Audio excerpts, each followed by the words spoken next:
Evolução em Dois Mundos. Autoria André Luiz, psicografia Francisco Cândido Xavier e Valdo Vieira. Capítulo 6. Evolução e Sexo. Aparecimento do sexo. Dobradas longas faixas de tempo em que bactérias e células são experimentadas em reprodução agâmica, eis que determinado grupo apresenta no imo da própria constituição qualidades magnéticas positivas e negativas que lhes são desfechadas pelos orientadores espirituais encarregados do processo devido ao planeta. Pressente-se a evolução animal em vésperas de nascer. Bactéria diferenciada. De todas as espécies de bactérias já formadas, uma se destaca nos imensos depósitos de água doce sobre o leito pétreo do Algonquiano. É diferenciada de quantas se estiram sobre a crosta terrestre. Não tem a característica absolutamente ameboide. Mostra a configuração elipsoidal, como se fora microscópico bastonete ou girino, a que não falta leve radícula, a feição de cauda. É o Leptotrix, que em miríades de individuações permanece por milhares de séculos nas rochas antigas, nutrindo-se simplesmente de ferro. Quando se desvencilha da minúscula carapaça ferrosa em que se esconde, é instintivamente obrigado a nadar, até que outra carapaça semelhante o envolva. Os instrutores espirituais valem-se da medida para impulsioná-lo à transformação.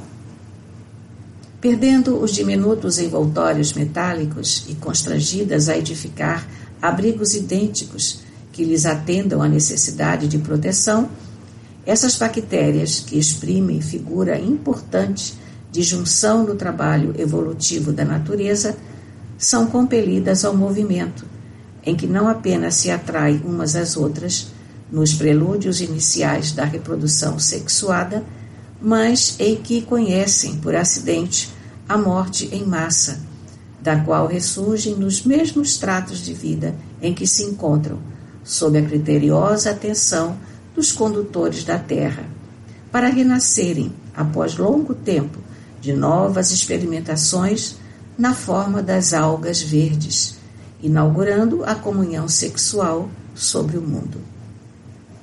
As algas verdes. Os biologistas dos últimos tempos costumam perguntar sem resposta se as algas verdes, proprietárias de estrutura particular, descendem das primitivas cianofíceas, de tessitura mais simples, nas quais a ficocianina, associada à clorofila, é o pigmento azulado de sua composição fundamental.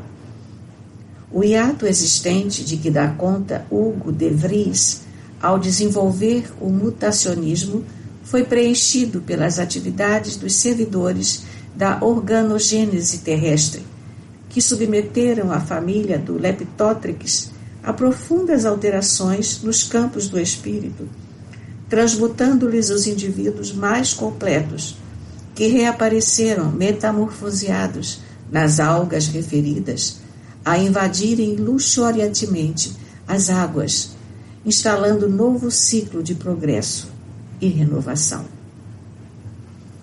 Concentrações fluídico-magnéticas. Ao toque dos operários divinos, a matéria elementar, fora do princípio transubstanciada em massa astronômica de eletrões e protões, que teceram o largo berço da vida humana em plena vida cósmica. E ainda sob a inteligência deles, com a supervisão do Cristo de Deus, semelhantes recursos baseiam a formação dos átomos em elementos. Combinam-se os elementos em conjuntos químicos. Abrem os conjuntos químicos lugar aos coloides.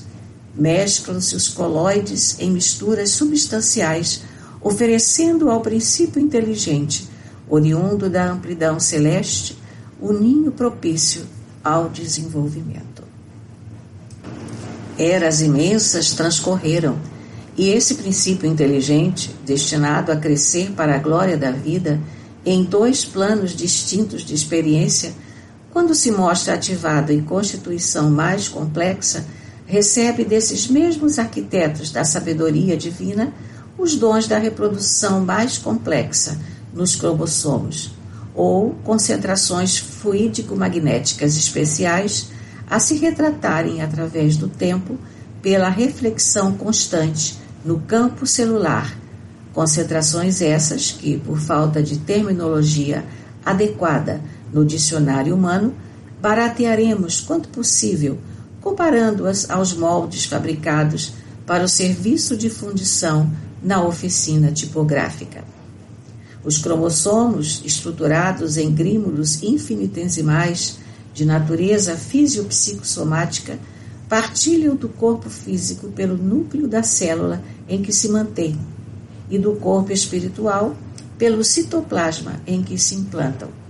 E como acontece aos moldes tipográficos, que são formados de linhas para que se lhes expresse o sentido, também eles são constituídos pelos elementos chamados genes, o que lhes dá, tanto quanto ocorre ao alfabeto humano, a característica de imortalidade nas células que se renovam, transmitindo às sucessoras as suas particulares disposições, nas mesmas circunstâncias em que no texto tipográfico as letras e os moldes podem viver indefinidamente no material destrutível e renovável por intermédio do qual se conservam e se exprimem na memória das gerações.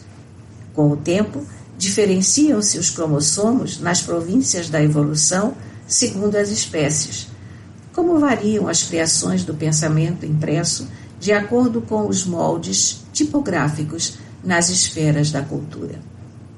Os elementos germinativos são minuciosamente analisados e testados nas plantas até que sofram transformações essenciais na química das algas verdes, de cuja compleição caminham no rumo de mais amplos desdobramentos.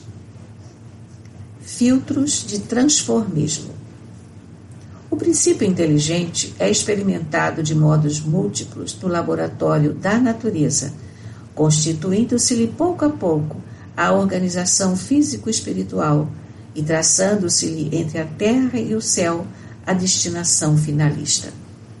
Com o amparo dos trabalhadores divinos, fixa em si mesmo os selos vivos da reprodutividade, que se definem e aperfeiçoam no regaço dos milênios, deixando na retaguarda, como filtros de transformismo, não somente os reinos mineral e vegetal, institutos de recepção e expansão da onda criadora da vida em seu fluxo incessante, como também certas classes de organismos outros que passariam a coexistir com os elementos em ascensão, qual acontece ainda hoje, quando observamos, ao lado da inteligência humana, relativamente aprimorada, plantas e vermes que já existiam no pré-câmbrico inferior.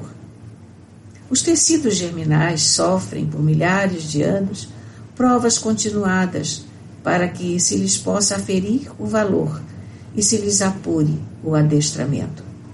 Formas monstruosas aparecem e desaparecem, desde os anelídeos aos animais de grande porte, por séculos e séculos, até que as espécies conseguissem acomodação nos próprios tipos. Entre as que chegam à luz e as que se fundem nas sombras, traçam-se parentescos profundos. Os cromossomos permanecem imorredouros através dos centros genésicos de todos os seres, encarnados e desencarnados, plasmando alicerces preciosos aos estudos filogenéticos do futuro. Descendência e seleção.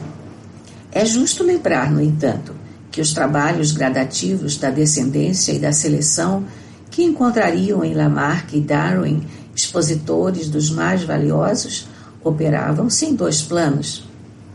As crisálidas de consciência dos reinos inferiores, mergulhadas em campo vibratório diferente pelo fenômeno da morte, justapunham-se as células renascentes, que continuavam a servi-las, colhendo elementos de transmutação para a volta à esfera física, pela reencarnação compulsória sob a orientação das inteligências sublimes que nos sustentam a romagem, circunstância que nos compele a considerar que o transformismo das espécies, como também a constituição de espécies novas, em se ajustando a funções fisiológicas, expansão e herança, baseiam-se no mecanismo e na química do núcleo e do citoplasma, em que as energias físio-psicossomáticas se reúnem.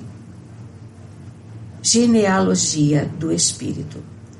Os naturalistas situados no chão do mundo, desde os sacerdotes egípcios que estudavam a origem da vida planetária em conchas fósseis, até os mais eminentes biólogos modernos, atreitos à unilateralidade de observação, compreensivelmente não conseguirão suprir as lacunas existentes no quadro da evolução, não obstante que Cuvier, com a anatomia comparada, tenha traçado forma básica à sistemática da paleontologia.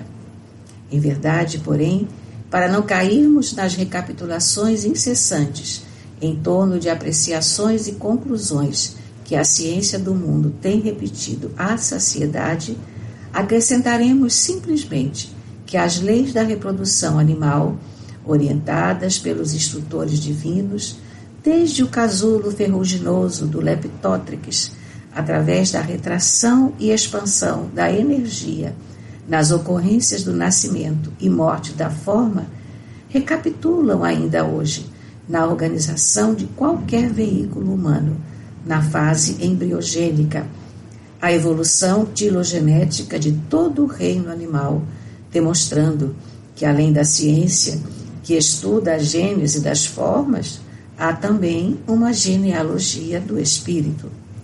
Com a supervisão celeste, o princípio inteligente gastou desde os vírus e as bactérias das primeiras horas do protoplasma na Terra mais ou menos 15 milhões de séculos, a fim de que pudesse, como ser pensante, embora em fase embrionária da razão, lançar as suas primeiras emissões de pensamento contínuo para os espaços cósmicos.